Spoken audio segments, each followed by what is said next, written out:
జమ్మికుంట పట్టణ మరియు పరిసర ప్రాంత ప్రజలకు శుభవార్త. సోలార్ గృహ విద్యుత్ ఉత్పత్తి రంగంలో సరికొత్త శకం. ఇప్పుడు మన జమ్మికుంటలో కార్తికేయ సోలార్ పవర్ జమ్మికుంట నెలకు 300 రూపాయలు ఆ పైన విద్యుత్ యూనిట్స్ ను ఉత్పత్తి చేసి 78,000 రూపాయల సబ్సిడీని అందుకోండి.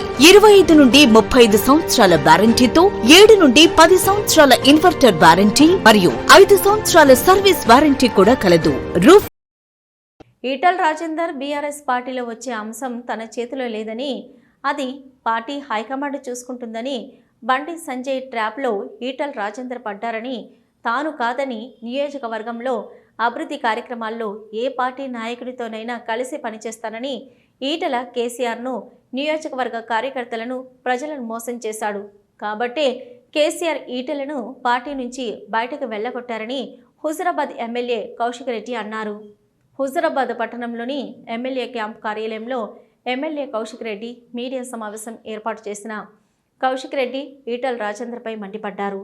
ఈటల రాజేందర్ను హుజురాబాద్, గజ్వేల్ ప్రజలు ఇప్పటికే దూరం పెట్టారని, ఇప్పుడు మల్కాజ్గిరి ప్రజలు దూరం కొడతారని మళ్లీ డ్రామాలు మొదలుపెట్టాడని, ఇంటికి 25,000 ఇచ్చి తన ఇంటి ముందు ధర్నా చేయమని చెప్పిన కనీసం 200 మంది రాలేదని విమర్శించారు. హుజురాబాద్ నియోజకవర్గంలో స్థానిక సంస్థల ఎన్నికల్లో అన్ని స్థానాల్లో బీఆర్ఎస్ అభ్యర్థులు గెలవడం ఖాయమని, తానే దగ్గరుండి గెలిపించుకుంటానని అన్నారు. కేసీఆర్ గారికి ఈటల రాజేందర్ గారికి ఉన్న డిఫరెన్స్ చెప్తాను.